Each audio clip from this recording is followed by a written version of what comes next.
ஆன்லைனில் பார்த்து கொண்டிருக்கிறவங்களையும் அன்போடு கூட வாழ்த்துகிறேன். ஆண்டவர்கள் எல்லாரையும் ஆசீர்வதிப்பாராக. வாசிக்கலாம். ஏசாயா தீர்க்கதரிசியின் புஸ்தகம் 41:10. இந்த வசனத்தை எல்லாரும் சேர்ந்து வாசிக்கலாமா?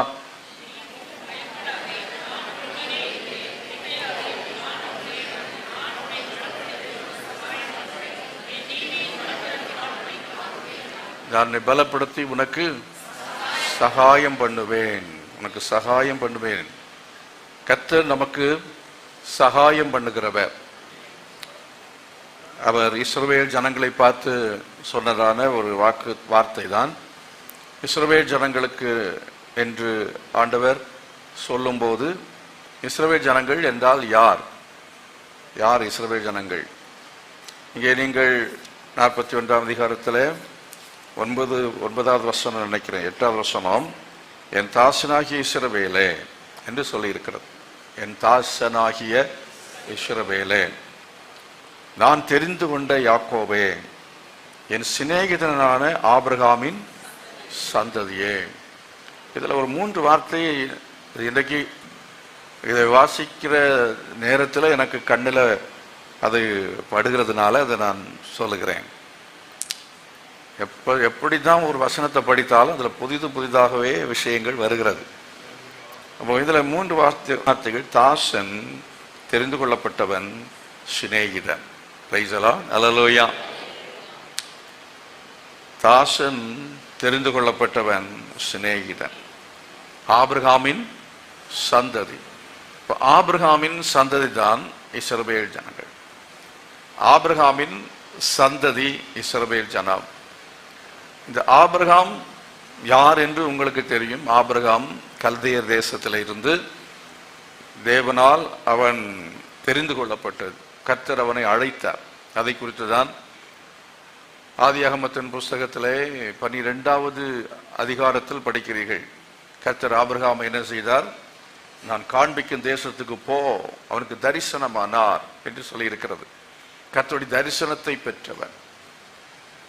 கர்த்தருடைய தரிசனத்தை அவன் பெற்ற பொழுது, உன் தேசத்தை விட வேண்டும், உன் இனத்தை விட வேண்டும், உன்னுடைய கலாச்சாரத்தை விட வேண்டும், உன் குடும்பத்தை விட வேண்டும், உன்னுடைய பழக்க வழக்கங்களை விட வேண்டும்.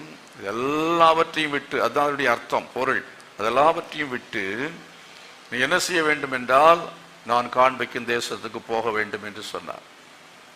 அதாவது வேறுபட்டவர்கள், the separated people, அவர்கள்தான் இஸ்ரவேல் ஜனம். இந்த உலகத்திலிருந்து பிரித்தெடுக்கப்பட்டதான ஒரு சந்ததி. உலகத்தோடு கூட வாழ்கிறவர்கள் அல்ல, உலகத்திலிருந்து பிரித்தெடுக்கப்பட்டவர்கள். இந்த உலகத்தில் இருந்ததான உங்களை ஆண்டவர் சந்தித்து, உங்களை ரட்சித்து, உங்களை அவர் தெரிந்து கொண்டார். கர்த்தர் உங்களை தெரிந்து கொண்டு ஆண்டவர் உங்களை பரலோகத்திற்கென்று அழைத்திருக்கிறார். பரலோகத்திற்கென்று அழைக்கப்பட்டதான நாம் அந்த பரலோகத்துக்கென்று போக வேண்டும் என்றால், இந்த உலகத்திலிருந்து நாம் என்ன செய்ய வேண்டும்? வெளியே வர வேண்டும். நாம் வேறுபட வேண்டியது அவசியமாக இருக்கிறது. அப்படி ஒரு வேறுபாடு இல்லாமல் நாம் என்ன செய்ய முடியாது? பரலோகத்துக்கு போகவே முடியாது. அதைத்தான் இந்த வசனத்தில் நம்ம பார்க்கிறோம். ஆபிரகாமின் சந்ததி, இப்போ தெரிந்து கொள்ளப்பட்ட சந்ததி. இஸ்ரவேல் தனித்து வாசம் பண்ணோம். இஸ்ரவேல் ஜாதிகளோடு என்ன செய்வதில்லை? கலப்பதில்லை. ஜாதிகளோடு கலப்பதில்லை என்றால், மற்ற மக்களுடைய எந்த விதமான பழக்க வழக்கங்கள், மற்ற ஜனங்களுடைய ஆராதனையினுடைய காரியங்கள், எதையுமே அவர்கள் என்ன செய்யக்கூடாது? அவர்கள் செய்யக்கூடாது. இவர்கள் யெகோவா தேவனை மட்டும்தான் ஆராதிக்க வேண்டும். இவர்கள் வேத பிரமாணத்தை கைக்கொள்ள வேண்டும். இவர்கள் பல தெய்வங்களை வணங்கக்கூடாது. இவர்களுக்கு கர்த்தர் கொடுத்ததான அந்த பிரமாணங்களின்படி தான் வாழ வேண்டும்.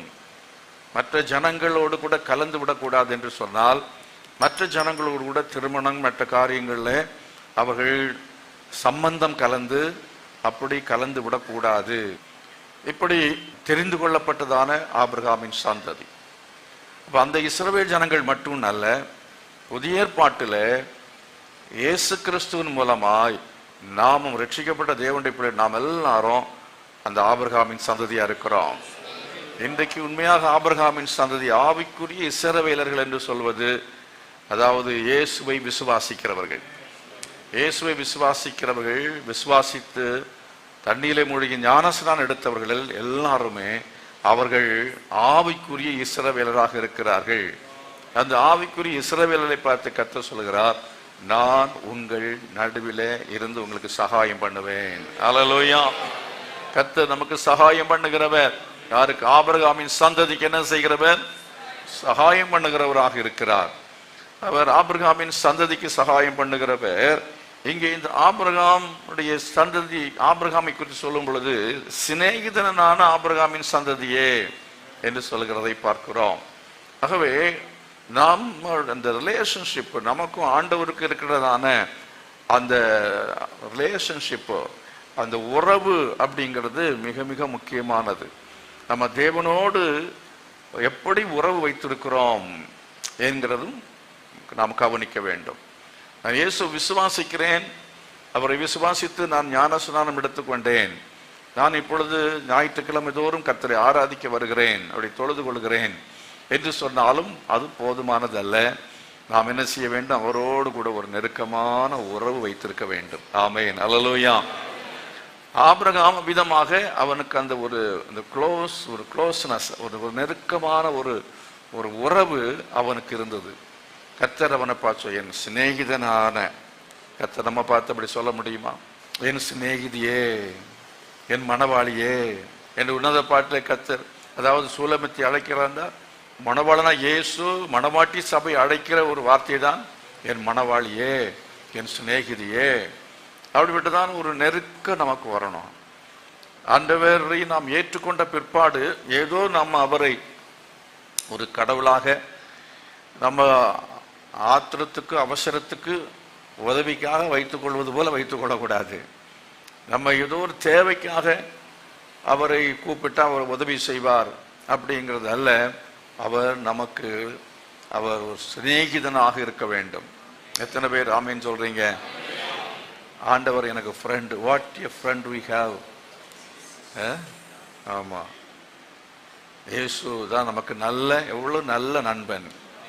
இயேசு எனக்கு எவ்வளவு நல்ல நண்பன். ஆகவே நல்ல நண்பனாக அவரை நீங்கள் வைத்திருக்க வேண்டும்.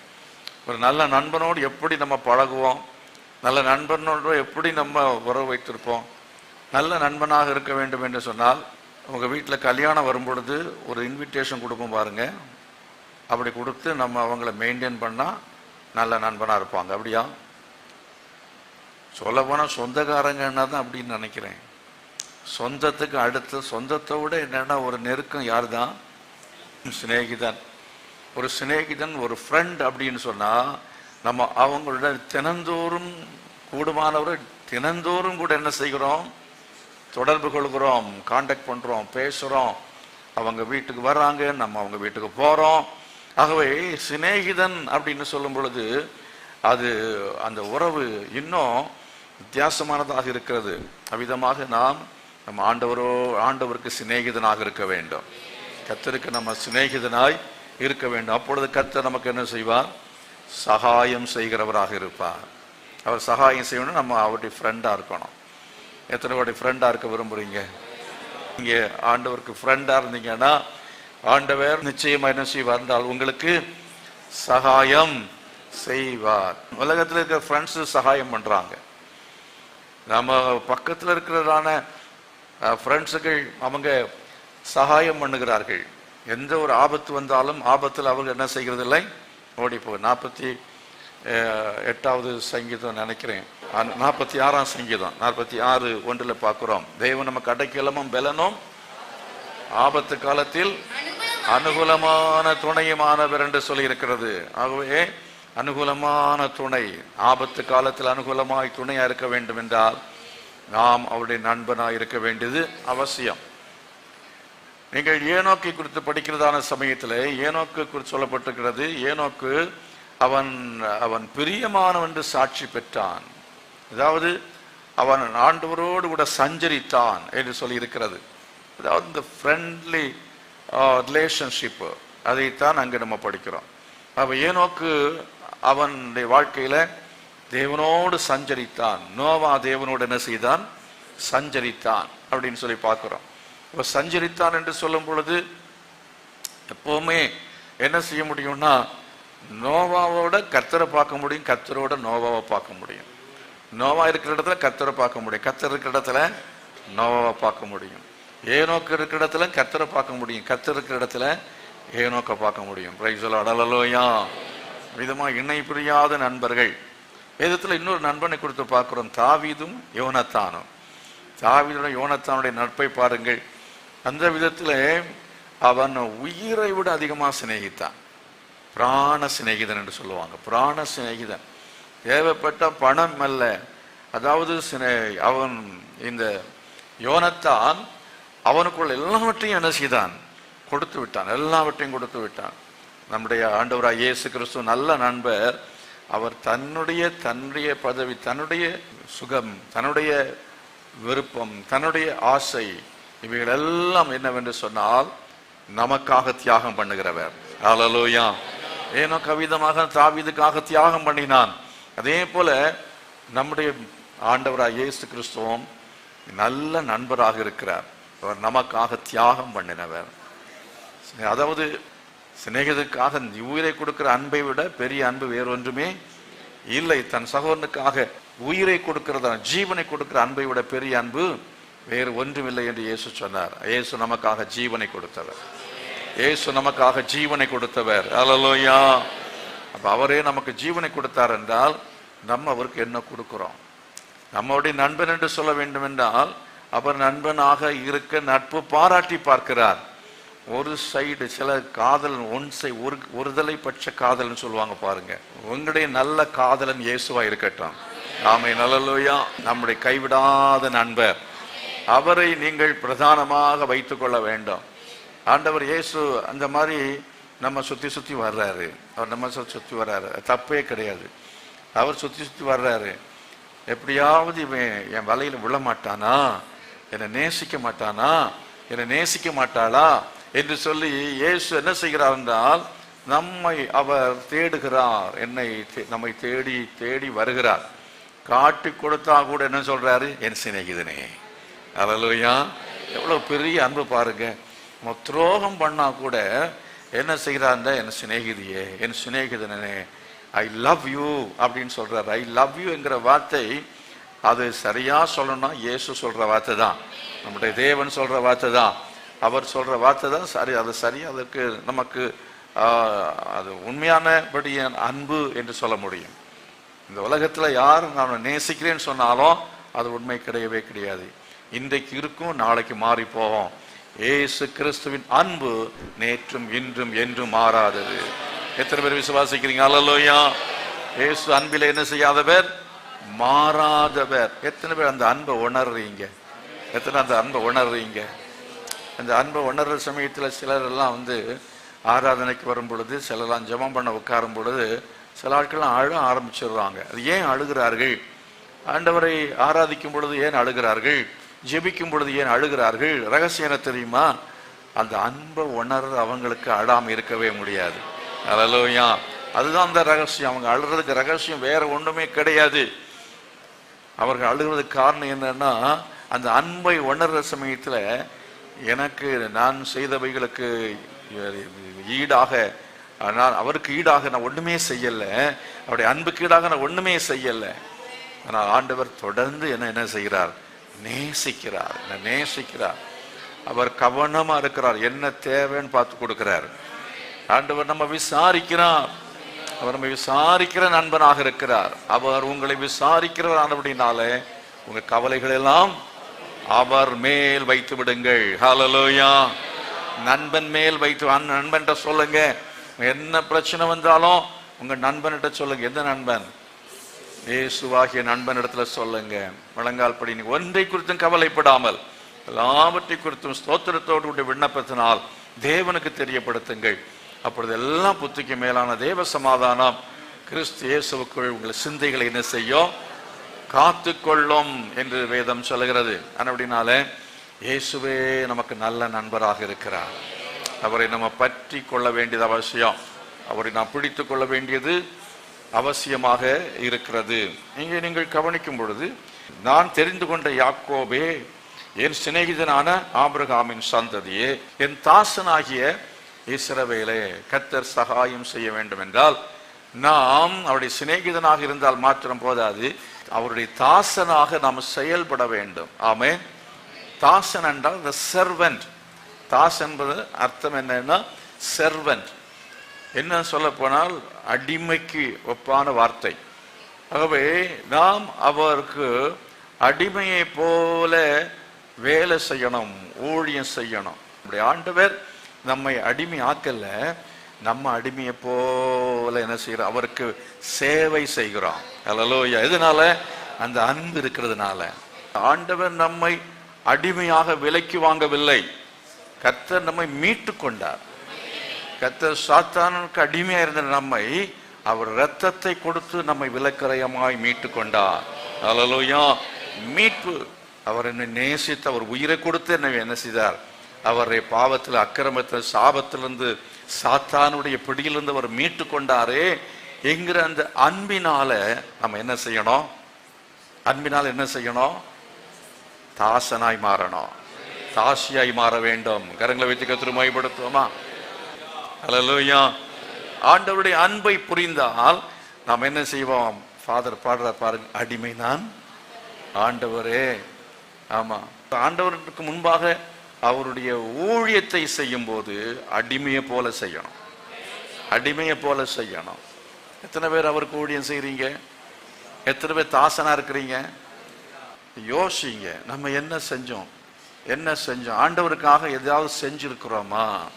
கர்த்தருக்காக எதையாவது செஞ்சிருக்கிறோமா? நம்ம செய்கிற காரியங்களை சில சமயத்துல என்னன்னா நம்பவே மறந்துடுவோம், ஆனா கர்த்தர் மறக்கவே மாட்டார். ஒரு கலசம் தண்ணீர் கொடுத்தாலும் அதுக்குரிய பலனை காணாமல் போகிறதில்லை. வலது பக்கத்து நிற்கிறவர்களை பார்த்து அவர் சொல்லுவார், நீங்கள் ஆசீர்வதிக்கப்பட்டவர்கள், ஏன்னா நான் பசியா இருந்தேன், எனக்கு என்ன கொடுத்தீர்கள்? ஆகாரம் கொடுத்தீர்கள். நான் தாகமாக இருந்தேன், எனக்கு தண்ணீர் கொடுத்தீர்கள். நான் வியாதியா இருந்தேன், என்னை பார்க்க வந்தீர்கள். நான் துரத்துண்டவர் சேர்த்து கொண்டீர்கள். வீடு இல்லாமல் இருந்து எனக்கு என்ன செய்தீர்கள்? தங்க வீடு கொடுத்தீர்கள். அப்படி என்று ஆண்டவர் அவளை பார்த்து நீங்க ஆசீர்வதிக்கப்பட்டவர் என்று சொல்லுவாரா? இந்த சிறிய அப்போ எப்போ நாங்க உங்களுக்கு செய்தோம் ஆண்டவரே என்று அவர்கள் கேட்கும் பொழுது ஆண்டவர் சொல்லுவாரா, இந்த சிறியரில் ஒருவருக்கு நீங்கள் எதை செய்தீர்களோ அதை எனக்கே செய்தீர்கள். சைத்தாண்டவர் மையப்படுத்துங்க.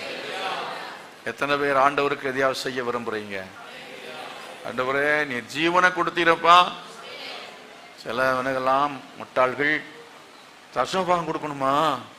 அதெல்லாம் வேண்டாம் வேண்டாம் வேண்டாம், அவர் உயிரையே கொடுத்தாரே, அப்புறம் உன்னை காசு கொடுக்கறதுக்கு என்ன? அவர் காசு அவர் தானே கொடுக்கிறாரு, அவர் தானே உனக்கு கிட்னி கொடுத்தாரு. அது எவ்வளவு பணம் கொடுக்கணும், எவ்வளவு கொடுக்கணும்? கிட்னி போனா தெரியும், கிட்னி போனா தெரியும், இருக்கிறனால தெரியவே இல்லை. அப்படி ஒன்று இருக்குதான்னு கூட அனைவருக்கு தெரியாது.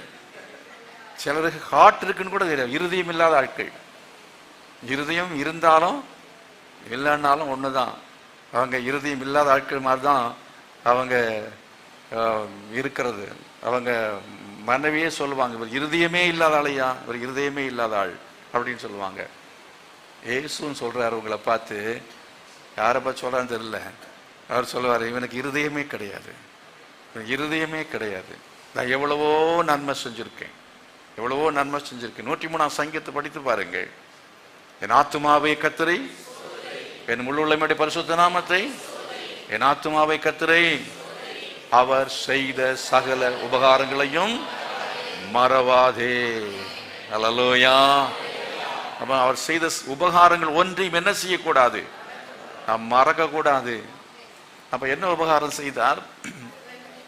அடுத்த வசனம் சொல்ல, அவர் அக்கிரமங்களை எல்லாம் மன்னித்து உன் நோய்களை எல்லாம் குணமாக்கி உன் பிராணனை நரகத்துக்கு மீட்ட, அழிவுக்கு கூட மீட்ட. எத்தனை விபத்துகளுக்கு கத்த தப்பு வைத்தாரே, எத்தனை விபத்துகளுக்கு கத்த தப்பு வைத்திருக்கிறார். எவ்வளவோ ஆபத்துகளுக்கு கத்த தப்பு வைத்திருக்கிறார் அல்லவா? நோய்களுக்கு கத்த தப்பு வைத்திருக்கிறார் அல்லவா? நோய்கள் வந்ததையும் குணமாக்கி இருக்கிறார் அல்லவா? எல்லாத்துக்கு மேல எங்க போனாலும் பாவம் மன்னிக்கப்படாது, பாவம் போய் புண்ணியம் கிடைக்கவே கிடைக்காது. ஆனா பாவத்தை நீக்கும்படியாய் இந்த உலகத்தில் வந்து இரத்தத்தை சிந்தி அந்த இரத்தத்தின் மூலமாய் பாவ மன்னிப்பை நமக்கு கொடுத்தாரே, எவ்வளவு பெரிய உபகாரம் இல்லையா? எவ்வளவு பெரிய உபகாரம் இல்லையா?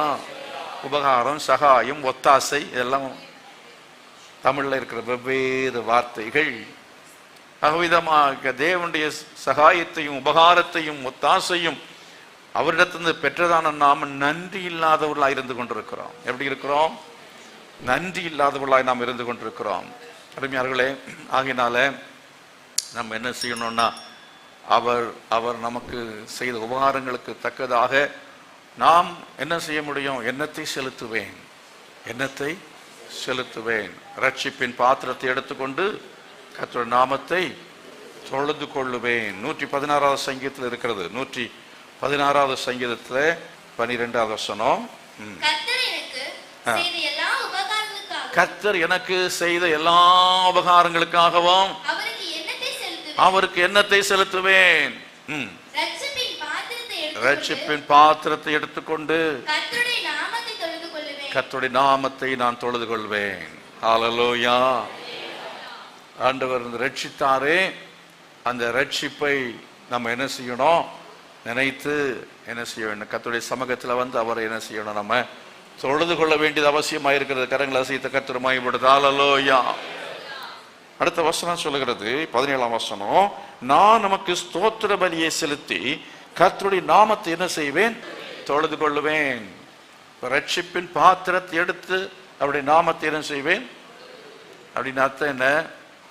ரட்சிக்கப்பட்டதான நாம் அதை நன்றியோடு அவர் என்ன செய்யணும்? அவரை மகிமைப்படுத்த வேண்டும். ஹல்லேலூயா. நம்ம நன்றியோடு அவரை நாம் என்ன செய்யணும்? மகிமைப்படுத்த வேண்டும். கர்த்தரை நம்ம மகிமைப்படுத்துவோமா? அந்த ரட்சித்ததுக்காக கர்த்தரை ஸ்தோத்திரம் பண்ணுவோமா? ஸ்தோத்திரம் சொல்லுங்க எல்லாரும். ஸ்தோத்திரம். ரட்சித்தாரே, ரட்சித்தாரே, ரட்சித்ததுக்காக ஸ்தோத்திரம் ஆண்டவரே, ரட்சித்ததுக்காக ஸ்தோத்திரம். அந்த ரட்சிப்பின் பாத்திரம் சொன்னா என்ன தெரியுமா? யுவர் ஹார்ட், உங்க இருதயம், உங்க இருதயம். அந்த இருதயத்தை என்ன செய்யணும்? ஆமா, உயர்த்தி அவரை என்ன செய்யணும்? ஆராதனை செய்யணும். ரட்சிப்பின் பாத்திரத்தை எடுத்து அந்த ரட்சிப்பின் பாத்திரம் என்ன செய்யணும்? நிரம்பி வழியணும். இந்த ரட்சிப்பின் பாத்திரம் நிரம்பி வழியணும். அதாவது என் பாத்திரம் நிரம்பி வழிகிறது. சத்துருக்கு முன்பதாக வந்து ஆயத்தப்பட தலை என்ன செய்கிறார்? அபிஷேகம் பண்றார். பாத்திரம் நிரம்பி வழிகிறது. அப்போ ரட்சிப்பின் சந்தோஷம் அந்த இருதயத்துல, இந்த பாத்திரத்துல என்ன இருக்கணும்? சந்தோஷம். ரட்சிப்பின் சந்தோஷம். ரட்சிப்பின் சந்தோஷத்தை எனக்கு திரும்ப தாருன்னு சொல்லி கேட்டான். யார்? தாவீது கேட்டான். அவன் பாவம் செய்த பொழுது அந்த பாத்திரம் எம்டி ஆயிடுச்சு. இந்த பாத்திரம் ரட்சிப்பு இருந்தது, ஆனா ரட்சிப்பின் சந்தோஷம் போய்விட்டது. ஆகவே கடந்த வாரத்துல நீங்க இங்க வந்து போனதுக்கு பிறகு திரும்பி வந்திருக்கிற உங்களுக்கு இந்த 6 நாள்ல நீங்க திரும்ப எப்படி வந்திருக்கு? உங்க பாத்திரத்தை பாருங்கள். ரட்சிப்பின் பாத்திரம் எப்படி இருக்கிறது? அந்த பாத்திரத்துல சந்தோஷம் இருக்கிறதா? அந்த பாத்திரத்துல சமாதானம் இருக்கிறதா? அந்த பாத்திரத்துல உற்சாகம் இருக்கிறதா? அநேக உற்சாகத்தை இழந்து போய் வந்திருக்கிறீங்க. ரட்சிக்கப்பட்டவங்க தான், ஆனா பாத்திரம் வெறுமையாக இருக்கிறது. கையில் வைக்கல, ஆண்டவர் என் பாத்திரத்தை நிரப்பும் ஐயா, என் பாத்திரத்தை நிரப்புங்க ஆண்டவரே, சந்தோஷத்தால் நிரப்புங்கப்பா, சமாதானத்தால் நிரப்புங்க ஆண்டவரே. ஓ, என் பாத்திரம் நிரம்பி வழியணும்.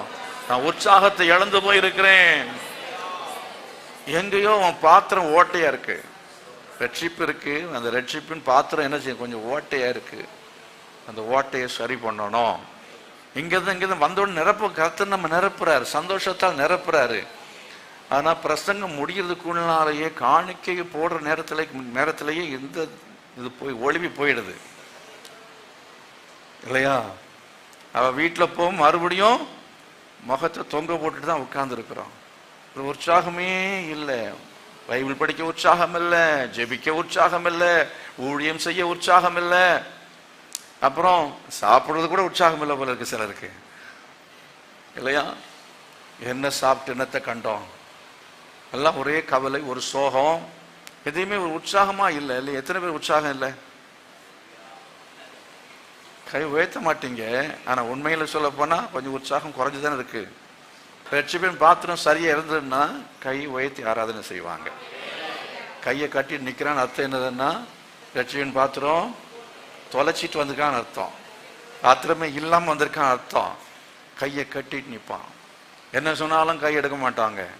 அதே போல என்னன்னா வாய் நம்ம திறந்து நம்மால் என்ன செய்ய முடியவில்லை, துதிக்க முடியவில்லை அப்படின்னு சொன்னா அது நாங்களா இருந்தாலும் சரி நீங்களா இருந்தாலும் சரி துதிக்க முடியலன்னா ரட்சிப்பின் பாத்திரம் வெறுமையா இருக்கிறது என்று அர்த்தம். கர்த்தர் செய்த உபகாரங்களுக்கா எண்ணத்தை செலுத்துவேன். ரட்சிப்பின் பாத்திரம் தொழுது கொள்வேன். என் ஆத்துமாவை கர்த்தர் என்ன செய், ஸ்தோத்திரம் பண்ணு. அடுத்த வருஷம் 116 கீழே சொல்லப்பட்டு நான் ஸ்தோத்திர பலியை செலுத்தி கர்த்தர் நாமத்தை என்ன செய்வேன், தொழுது கொள்வேன் என்று சொல்லுகிறதை பார்க்கிறோம். அப்படினால நாம ஆண்டவருடைய சமூகத்தில் வந்து நம்ம அவருடைய உபகாரங்களுக்காக நல்ல துதிக்கணும், ஸ்தோத்திரம் செலுத்த வேண்டியது அவசியமாக இருக்கிறது.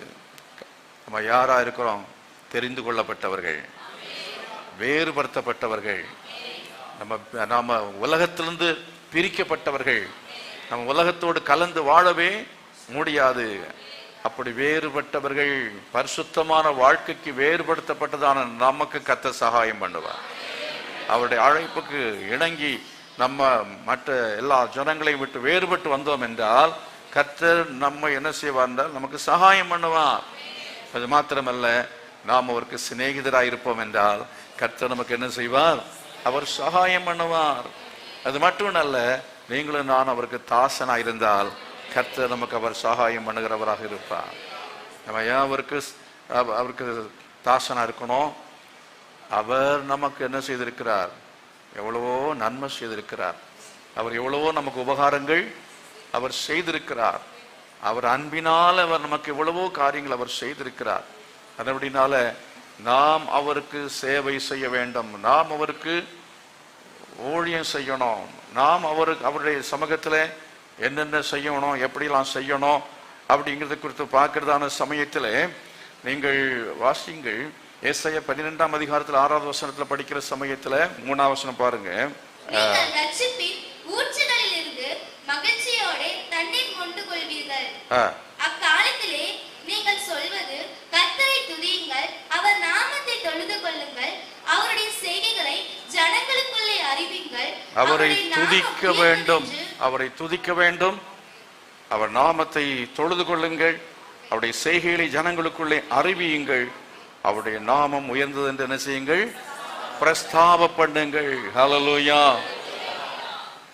எத்தனை பேர் நீங்க ஆண்டவருக்கு அவருடைய நாமத்தை பிரஸ்தாப பண்ணுகிறீர்கள்?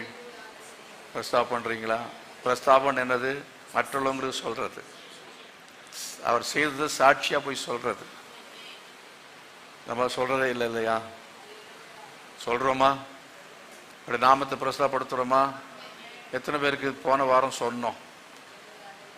சொல்றோமான்னு கேட்டோம். ஆமா சொன்னோம்.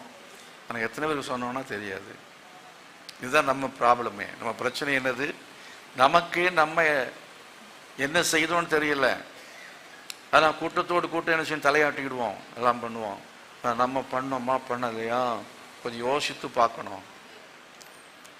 நம்ம ஆண்டவர் வருத்தப்படுறாரு.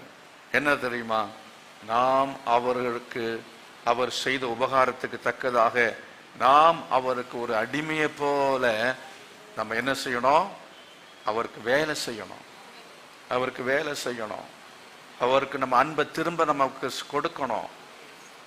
கீழே நம்ம 5ஆம் வசனத்துல படிக்கிறோம், கர்த்தரை என்ன செய்யுங்கள், கீர்த்தனம் பண்ணுங்கள், அவர் மகத்துவமான கிரியைகளை செய்தார், மகத்துவமான கிரியைகளை செய்தார், இது பூமி எங்கும் அறியப்பட கடவது என்பீர்கள். ஹல்லேலூயா.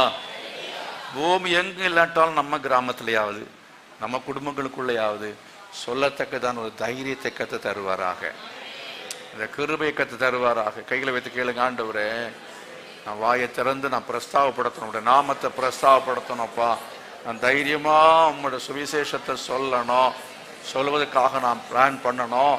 இந்த மாதத்துல கர்த்தாவே இந்த ஒரு மாதத்திலேயாவது அந்த காரியத்தை நான் செய்யணும் ஆண்டவரே. ஓ ஹல்லேலூயா. என் வாழ்நாள் முழுவதும் அதை நான் செய்யணும் ஆண்டவரே. செய்து ஆத்துமாக்களை ஆதாயம் செய்யணும் ஆண்டவரே. ஓ ஹalleluya. உலகம் எங்கும் புறப்பட்டு போய் சகல ஜாதிகளுக்கும் சுவிசேஷத்தை பிரசங்கம் பண்ணுங்கள் என்று சொன்னீரே, அதை செய்யும்படியாய் என்னை ஒப்பு கொடுக்கிறேன்னு சொல்றார். கரங்களை வைத்து ஒப்பு கொடுங்க. ஹalleluya. அப்புறம் சீயோனில் வாசமா இருக்கிறவளே, நீ சத்தமிட்டு என்ன செய், கெம்பீரி. அப்ப சத்தமிட்டு என்ன செய்யணுமா? ஆமா. அப்புறம் இஸ்ரவேலின் பரிசுத்தர் உன் நடுவில் பெரியவரா இருக்கிறார். ஹல்லேலூயா. கர்த்தர் நம்முடைய நடுவில் அவர் பெரியவராய் இருப்பார். எப்போ? அவருக்கு ஆராதனை செய்யும் பொழுது, அவருக்கு ஊழியம் செய்யும் பொழுது, அவர் நம்முடைய நடுவில் அவர் இருந்து அவர் என்னவா இருப்பாராம்? நடுவில் எதுக்காக இருக்கிறார் பாருங்கள். சங்கீதம் 46வது சங்கீதத்தில் 46:5 வசனம், தேவன் அதன் நடுவில் இருக்கிறார், அது அசையாது. அதிகாலையிலே தேவன் அதுக்கு என்ன செய்வார்? நடுவில். ஏன் அவர் இருக்கிறார் என்றால், ஆராதிக்கிறவன் நடுவில் அவர் இருக்கிறார். அவருக்கு தாசனாய் ஊழியன் செய்கிற நடுவில் அவர் இருக்கு. குறிப்பாக அவருக்கு ஆராதனை தொழுது கொள்கிறவருடைய நடுவில் அவர் இருக்கிறார். அவர் இருந்து அவர் என்ன செய்கிறார் என்றால் நமக்கு சகாயம் செய்கிறார். தேவன் நடுவில் இருக்கிறார், அது அசையாது. அதிகாலையிலே தேவன் அதுக்கு என்ன செய்வார்? சகாயம் பண்ணுவார். நீங்கள் ஒருபோதும் அசைக்கப்படுவதில்லை. பூமி நிலை மாறினாலும், மலைகள் நடுச்சமுத்திரத்திலே சாய்ந்து போனாலும், அதன் ஜலங்கள் கொந்தளித்து பொங்கி அதன் பெருக்கினால் பர்வதங்கள் அதிர்ந்தாலும் நாம் பயப்படும். ஏன்னா கர்த்தர் நம்முடைய நடுவில் இருந்து அவர் நமக்கு சகாயம் பண்ணுவார். ஷேர் மார்க்கெட் எல்லாம் கம்ப்ளீட்டா விழுந்தாலும், நீங்க வேலை செய்த கம்பெனி இல்லாம போனாலும், உங்க பேங்க்ல போட்ட பணம் அந்த பேங்கை திவாலாகி போனாலும், போட்ட டெபாசிட் எல்லாம் ஒண்ணுமில்லாம போனாலும் நான் பயப்பட மாட்டேன். வீடே இடிஞ்சு போனாலும் நான் பயப்பட மாட்டேன். கர்த்தர் எனக்கு எப்படியாவது சகாயம் பண்ணுவார். கரங்க வைத்து கர்த்தர் மகிமைப்படுத்தும். ஹல்லேலூயா. எந்த சூழ்நிலையா இருந்தாலும் அவர் நம்முடைய நடுவில் இருப்பார் என்றால் அவர் நமக்கு சகாயர். அருமையானவர்களே, அவர் நம்முடைய நடுவில் இருக்க வேண்டும் என்றால் நம்ம அவரை ஆராதனை செய்யணும், அவரை கம்பீரமா பாடணும், அவரை தொழுது கொள்ள வேண்டும் என்று சொல்லி பார்த்தோம். சங்கீதம் 95:1 பாருங்கள், கர்த்தரை கம்பீரமாய் பாடி என்று சொல்லி அங்க நம்ம பார்க்கிறோம். சங்கீதம் 100ஆம் சங்கீதத்துல 2 மற்றும் 4 வசனங்களிலே நம்ம பார்க்கிற சமயத்துல வாசித்து பாருங்கள். மகிழ்ச்சியோடு கர்த்தருக்கு ஆராதனை செய்து ஆனந்த சத்தத்தோடு அவர் சந்நிதியின் முன் வாருங்கள். கம்பீரத்தோடு துதிக்கணும். அதே போல ஆனந்த சத்தத்தோடு கர்த்தர் என்ன செய்யணும்? துதிக்க வேண்டும். ஏதாவது நம்ம வாழ்க்கையில் அப்படி ஏதாவது நடந்திருக்கா? ஆனந்த சத்தம் வந்திருக்கா? சத்தமா துதிச்சிருக்கிறோமா? நம்ம இப்ப அந்த ஆனந்த சத்தமெல்லாம் நமக்கு இப்ப இல்லை. இப்ப அமைதியாக துதிக்க ஆரம்பிச்சிட்டோம். இந்த பெந்தேகோஸ்தே சபைன்னு பேர் தெரியுமா? அது அந்த பெந்தேகோஸ்துனால சத்தத்துல பிறந்தது. சோத்திரம். அது சத்தத்துல பிறந்ததுனால அதுக்கு பெந்தேகோஸ்தே. பெந்தேகோஸ்து சபைக்காரன் தான் வீடே கொடுக்காருன்னு சொல்லுவான். சத்தம் போடுவாங்க. ஆகவே வசனம் என்ன சொல்றது? சத்தமா அவரை ஆராதிக்கணும், கம்பீரமா பாடணும், ஆனந்த சத்தத்தோட அவர் என்ன செய்யுங்கள், வாருங்கள் என்று சொல்லி இருக்கிறது. அவ்விதமாக துதிக்கணும், சத்தம் போடணும். ஆபிதன் குமாரன் ஓசன்னா அப்படின்னு துதித்தார், சத்தமாய் துதித்தார்கள். சீஷர்கள் என்ன செஞ்சாங்களா? பேசாம இருப்பா அப்படின்னு சொல்லி அதட்டினார்கள். அவெல்லாம் அந்த பெந்தேகோஸ்துக்காரன் ஆகிறதுக்கு முன்னால, ஆமா அதுக்கு முன்னால சொன்ன பேசாம இருப்பா அப்படின்னு சொல்லி அப்புறம் இவங்களையும் சத்தம் போட ஆரம்பிச்சிட்டாங்க. எப்பா பெந்தேகோஸ்து நாள் வந்த பிற்பாடு அப்புறம் இவங்களும் சத்தம் போட ஆரம்பிச்சுட்டாங்க. மரித்தோர்ல மௌனத்தில் இருக்கிறவங்க என்ன செய்ய மாட்டார்கள்? கர்த்தரை துதியார்கள். அதனாலதான் நமக்கு வேற பிரச்சனை ஒன்றும் இல்லை. ஏன் நம்ம இங்க ஆராதிக்கிறோம்? ஏன் நம்ம ஆவிக்குரிய சபை அப்படி இப்படின்னு நம்ம கொஞ்சம் அப்படிலாம் பேச காரணம் என்னன்னா, அவங்களுக்கும் நமக்கும் வேற ஒன்றும் பிரச்சனை, சொத்து தகராறு ஒன்றும் கிடையாது. அவங்கிட்ட சத்தியம் இல்லை. சத்தியத்தின்படி என்ன செய்யல? ஆராதிக்கவில்லை, சத்தமாய் ஆராதிக்கவில்லை. சொல்றவங்களை எத்தனை பேர் புரிகிறது? ஆபேல் ஆராதனைக்கும் காயின் ஆராதனைக்கும் வித்தியாசம் என்ன? ஆபேல் ஆராதனை என்ன இருந்தது? புரியல. ஆபேல் ஆராதனை என்ன இருந்தது? சத்தம் இருந்துங்க. இன்னும் புரியலையா? ஆட்டை கொண்டு வந்து ஆராதிக்கிற இடத்துல ஆடு சத்தம் போடுமா இல்லையா? கத்திரிக்காய் சத்தம் போடுமா? காயின் கத்திரிக்காய் கொண்டு வந்தான், அவன் என்ன கொண்டு வந்தான்? ஆட்டை கொண்டு வந்தான். ஆட்டை கொண்டு வந்த உடனே அவன் சொல்லிப்பான், ஏய் நீ என்ன ஒரு டீசென்ட் இல்லாம என்ன செய்யற, ஆராதனை பண்ணுகிற, அதை கொண்டு வந்து அதை என்ன மேன் சத்தம் போட்டுட்டே இருக்கு. கடவுள் சமூகத்தில் எப்படி வரணும்? அமைதியா வந்து ஆராதிக்கணும். அவன் அன்னைக்கே அவன் என்ன செய்தான்னு சொன்னா, பெயர் கிறிஸ்தவ சபைகள் இல்லைன்னா ஆவிக்குரிய சபை இல்லாம மற்ற சபைக்காரனை போல அவன் அன்னைக்கே மாறிட்டான். அவன் குணப்படாதவன், ரட்சிக்கப்படாதவன். ஆகவே சத்தம் இல்லாத ஆராதனை, காயினோ சத்தத்தோடு ஆராதனை. கரங்களை வைத்து கர்த்தரை மகிமைப்படுத்தினாலோயா. எங்கே துதி இருக்கிற துதிகள் மத்தியிலே நம்முடைய தேவன் வாசம் பண்ணுகிறவர். கரங்களை கொட்டி கர்த்தரை மகிமைப்படுத்தினாலோயா.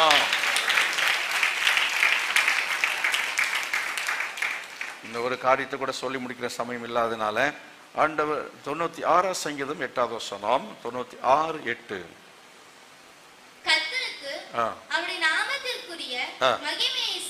மகிமையை செலுத்தி காணிக்கைகளை கொண்டு வந்து அவருடைய பிரகாரங்களில் பிரவேசியுங்கள்.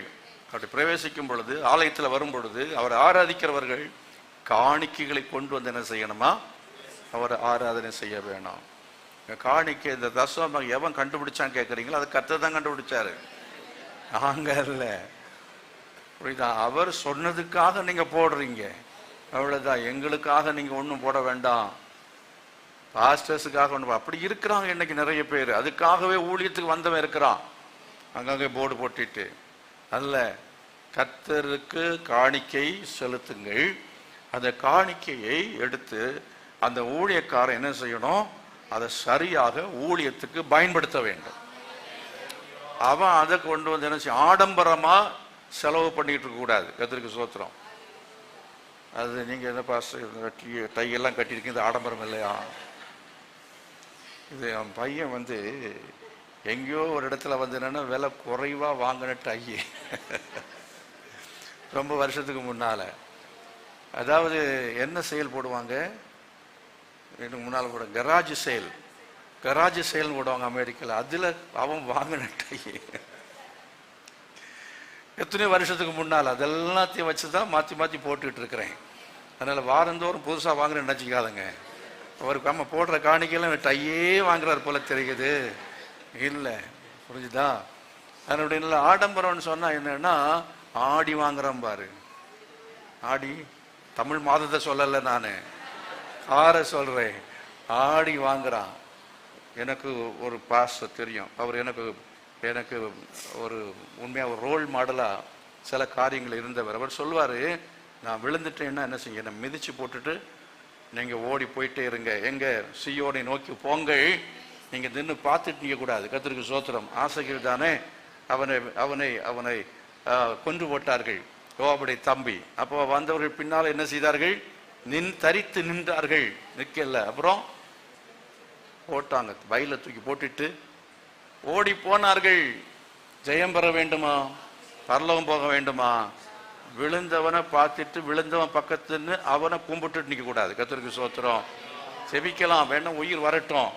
அதே வேளையில நம்ம ஜாக்கிரதையா இருக்க வேணும், கவனமா இருக்க வேண்டியது அவசியம். கள்ள தீர்க்கதரிசிகள் பெருகி கொண்டிருக்கிறார்கள், கள்ள உபதேசங்கள் பெருகி கொண்டிருக்கிறது. ஆட்டம் பாட்டம் இதெல்லாத்தையும் நம்பி போகக்கூடாது. தீர்க்க தரிசனம் பாட்டுக்கு எல்லா பாட்டையும் பாடாதுங்க. நல்ல கம்பீரமா பாடணும். கர்த்தருக்கு புது பாட்டு பாடணும்னு சொல்லி அந்த பாட்டு பாடக்கூடாது. புது பாட்டு அப்படின்னு சொன்னதுனால எவமே கட்ட சினிமா பாட்டு பாடக்கூடாது. கர்த்தருக்கு பாடுகிற பாட்டு நீங்க ஒவ்வொரு நாளும் பாடும் பொழுது நீங்க பாடுறது வந்து புதிய உற்சாகத்தோடு பாடணும். அல்லேலூயா. அதுதான் புது பாட்டு. பழைய பாட்டையும் நம்ம என்ன செய்யணும்? புது பாட்டா பாடணும், புதிய உற்சாகத்தோடு கூட பாடணும். தேவசமயம் எல்லாம் எழுப்பி, சமயம் அதிகமாயிடுச்சு, எல்லாரும் எழுப்பி நிற்கலாம்.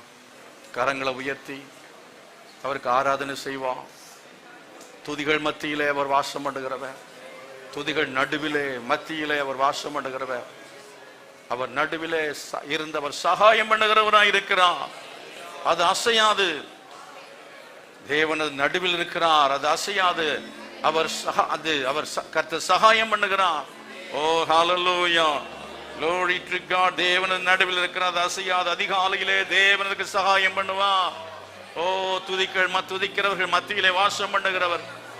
2-3 பேர் என் நடுவில், என் 2-3 பேர் என் நாமத்தில் எங்கே கூடியிருக்கிறார்களோ அவர்கள் நடுவிலே நான் இருக்கிறேன் என்று சொல்லி இருக்கிறார்.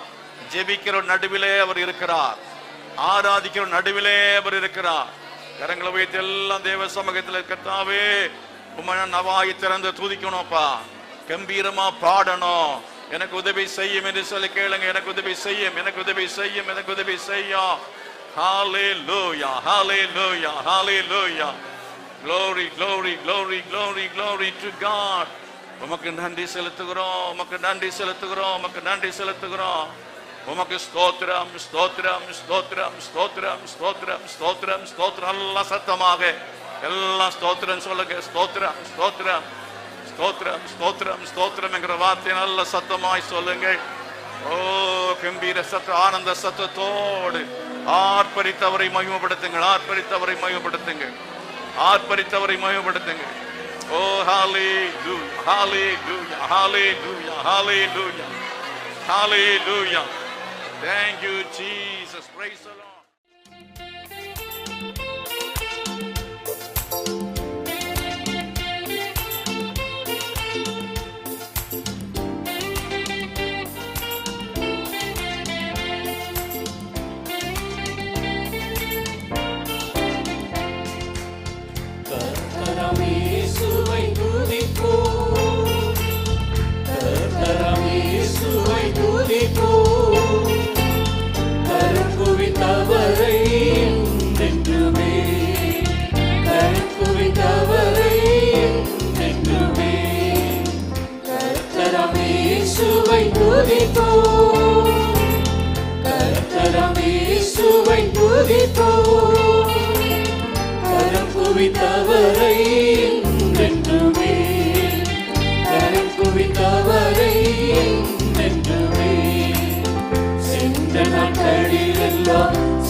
தூதுகள் புகழளித்தே அண்ணலை துதித்து நாம் பாடிடுவோம்.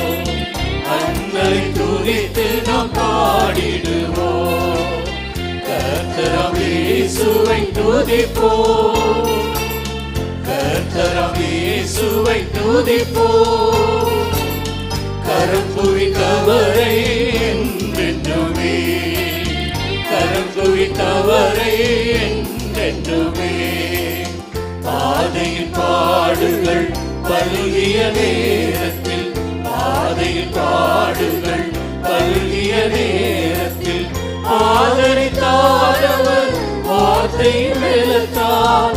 ஆதரித்தாரவர் வார்த்தை வெள்ளத்தார். சேகத்தின் ஆழத்தை நினைத்திடுவோம். சேகத்தின் ஆழத்தை நினைத்திடுவோம். கர்த்தராம் இயேசுவை துதிப்போம். கர்த்தராம் இயேசுவை துதிப்போம். கரம் குவித்தவரை என்றென்றுமே, கரம் குவித்தவரை என்றென்றுமே. எல்லாரும் ஜெபம் பண்ணுங்க. ஆண்டவர்ட்ட கேளுங்க, ஆண்டவரே செய்த நன்மைகளுக்காக ஸ்தோத்திரம்னு சொல்லுங்க. ஹல்லேலூயா. வியாதி உள்ளவர்கள் வியாதி இருக்கிற இடத்துல கைகளை வைத்து நீங்க ஜெபம் பண்ணலாம். கர்ப்பஸ்திரீகள் இருக்கிறீங்க, அவங்களுக்காக ஜெபம் பண்ணுங்க. ஆண்டவரே என்னுடைய கர்ப்பத்தை கர்த்தர் ஆசீர்வதித்து சுகமான பிரசவத்தை கர்த்தர் தாருங்கப்பா.